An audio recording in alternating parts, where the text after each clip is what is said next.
What's up guys, here's a comparison and review of three similar looking and somewhat similar spec rackets. We've got the Solinco Whiteout 305, Prince ATS Extreme Tour 98 and the Pure Strike 98 16x19 Gen 3. Solinco, most well known for their popular strings, re-enter the market with the Whiteout 98 and the Blackout 100 in different weightings and lengths. The Prince ATS Tour 98 was given the highest score ever on Tennis Warehouse with a 91 overall, and second to that was the Pure Strike Project 17 that received a 90, with the Gen 3 being in this review as the update to that model. So it's interesting to see how these rackets fare against each other. Before we continue, if you haven't already, subscribe to my channel for more racket and gear reviews. This is a costly hobby for me to do, and I only keep it up due to the support I receive from my followers and subscribers. If you do want to support the channel, you can support me by liking the video or using the new Super Thanks feature on YouTube, or buy me a coffee in the link below. Also, you can follow me on Instagram where I post updates more regularly and some different things about pro stocks that I receive from time to time. Let's move on to the specs. All three rackets have a 98 square inch head size and sport a 16-19 string pattern. The Solinco has 6 mains in the throat and is much wider spaced than the Prince and Pure Strike, with the Prince and Pure Strike having 8 mains in the throat, thus a denser string pattern. Each racket comes in 305 grams unstrung, so adding strings will be roughly about 18 grams extra for the average gauge string. The Whiteout is the thinnest racket, being 21.7 millimeters across the board. The Prince is 20 by 23 by 20 millimeters, and the Strike is slightly thicker at 21, 23, 21 millimeters. The Whiteout and the Strike are roughly 4 points headlight, and the Prince is 6 points headlight. The average swing weight for each racket is quite similar, and they sit around 325 or slightly higher. Finally, the RA stiffness is 66 for both the Whiteout and Strike, whereas the Prince is much lower at a very comfortable 62 RA. For string setups and modifications, pause the overlay to take a look at what I experimented with. The ones highlighted in green are the ones that suited my game style the best. Generally, I'm an aggressive baseliner that is heavily reliant on my serve for free points.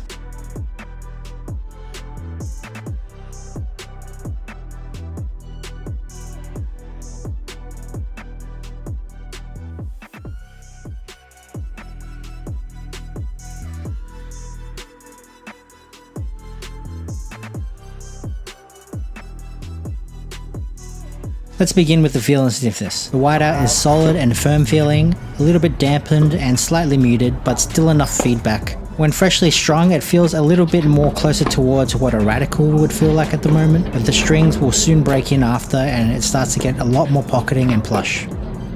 Although the Strike has a lot more pocketing from the get-go, it can feel a bit plasticky and hollow, and it is extremely muted, something that you don't experience as much in the 1820 version, and it might seem reasonably soft on impact, but it's deceptive, as using the wrong or dead string can be a real killer, as I've had problems with it in the past. But with the right string and the right tension, it is actually a monstrous racket. The ATS 98 is incredibly comfortable, but personally I think you should probably opt in for a sharp or maybe a stiffer string to get more feedback. The ball kind of sinks into the entire string bed and shoots off without much feel, other than it being super plush. I don't rely on a connected feel, but I can see where people could go wrong here.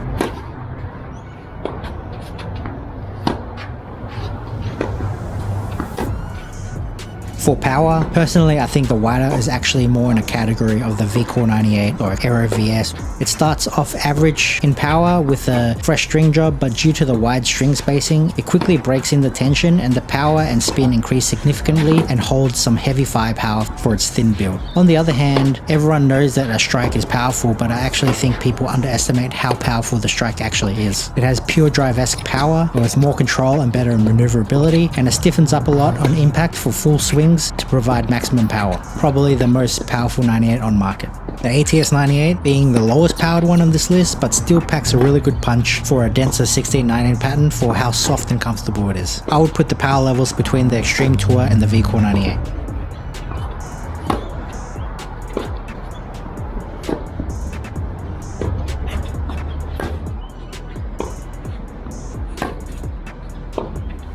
For maneuverability, even though the Whiteout is a bit head heavy with a solid swing weight, it still cuts through the air efficiently, and if you look at my swing path, it's less pronounced than when I'm hitting with the other two rackets, and that's due to the beam thickness. It does seem to naturally flow with my swing style. It's very easy to move around in tight spaces to produce those quicker, snappier swings.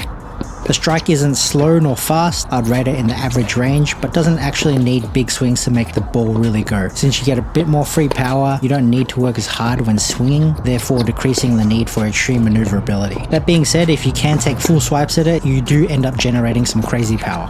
The ATS-98 also goes through the air nicely with serves, volleys, and one-hander. I'd consider it quite user-friendly for the high intermediate players and above, and it's not as efficient on my forehand as the whiteout, but I still have no complaints. I'm not late to the ball as a result, where at times I could probably be a little bit late with the strike. I found the whiteout and the ATS-98 better for one-handers in terms of maneuverability, but the strike's power and spin do make up for the slower speed in comparison. The whiteout and the strike are better for one-handers that are seeking both power and spin, and the Prince is more for someone who wants to lay in on a flat drive.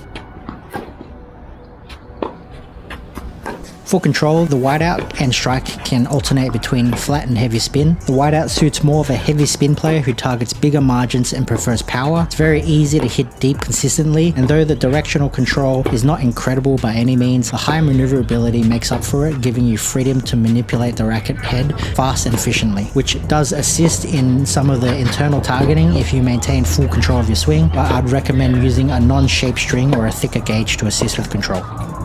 The strike, in my opinion, has very good control levels for a racket with this much power, plenty of spin for depth and angles, but you can also redline balls at high speeds. Now, we're not talking about prestige like precision, but this level of control is not something you see from the comparable power of a pure drive on Aero. The ATS-98 does balance out its power and control equally and provides a very high quality experience when combining the both. It does just as well on the baseline as much as the net, serve, or defense and offense, and it's a good choice for someone who wants to achieve more effortless power without going too extreme and sacrificing tons of control. For spin, the whiteout has quite a high launch angle, but it's also supplemented with having a very high spin potential. I think it has comparable spin potential to the Extreme Tour in terms of RPMs, but since the power is comparable to the VCore 98, it leads much heavier spin penetration and very high bouncing balls as a result. The strike also has excellent spin potential, but the power tends to take precedence over the spin, and it's harder for me to come underneath the ball because the beam design is not really aerodynamic for vertical swing paths like the whiteout is, so whilst it has just as much spin potential, it's a little bit more difficult to access it consistently. And for the Prince, this is probably where I feel like it lacks the most. Not to say there's no spin potential. If you are used to using lower powered player frames, there's more than enough for you in terms of spin, but in comparison to the likes of modern day 98s, in my opinion, this is mostly just used for safety margin here. It was a necessity for me personally to add a spin string, but not so much if you hit mostly flat. The launch angle is slightly high for this type of string density, and it might take a second to get used to, but again, no issues on my end. For slice, it's not a strength on any of these rackets, and whilst not bad, they are just not as simple and automatic as some other rackets that you're accustomed to. You just have to take some time to adjust to them first. I feel the whiteout can be overshadowed by the high launch angle and open pattern, and making it a little bit more difficult to be consistent when you receive all different ball types. The strike can still offer a great slice, but it's not necessary to take as big of a cut. Though it can stay low, it can also float long. And this is something I need to remember when trying the slice on the strike, as I typically try to rip through it a bit harder. So I have to be wary of not having to swing as hard. The ATS-98 probably just lacks from the actual spin potential itself and doesn't really grab the ball as much as I'd like, but I think the actual consistency is there. For serve, the whiteout has a very capable serve, and it's where the thin beam shines, as it can generate so much racket head speed to fire off serves with great pace, and I feel very much in control of my swing because of that maneuverability. Paired up with its high spin potential that complements slice and kick serves, if your technique is a bit more wrist and whippy, you'll definitely benefit from its aerodynamics. The strike on serves does sacrifice some level of control, but if you are really dialed in, it shouldn't be a problem. I've had some of my best serving performances in tournaments with the strike, very high speeds on the slice, great kick potential, and huge flat serves. The Prince is also easy to swing, very capable of high quality flat serves, but probably not the greatest for kick serves with that lower spin potential. I preferred to use my slice as a second serve than my kick serve, as I was a bit more prone to being attacked by the better players. I'd also rate control good but not great on the serve. Though it's not difficult to hit my spots by any means, it's also not laser-like. I get the feeling that on my off days, my serve might go a little haywire and potentially fly on me a bit.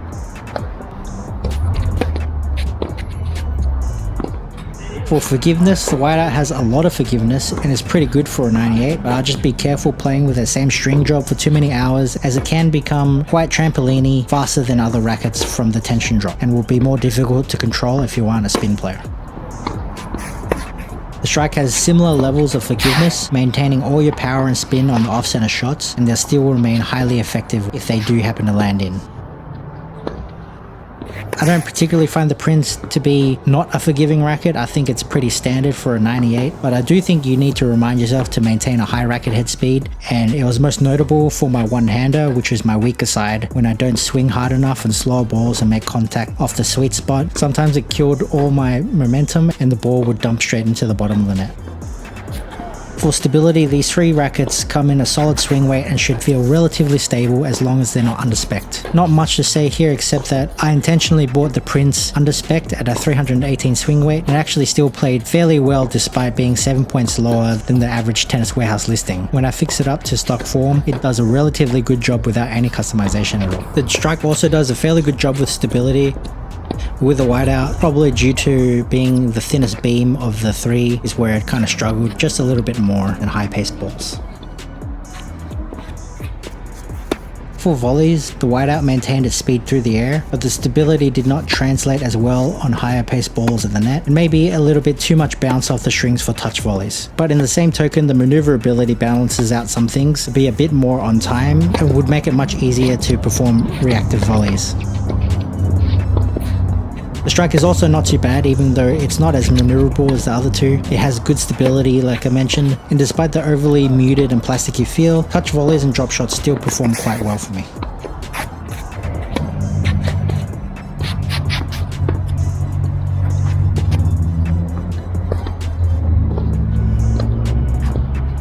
Prince held strong and steady and gave just the right amount of pocketing and plenty of stability and felt great in all aspects. It was not hard to move around the net and did everything well.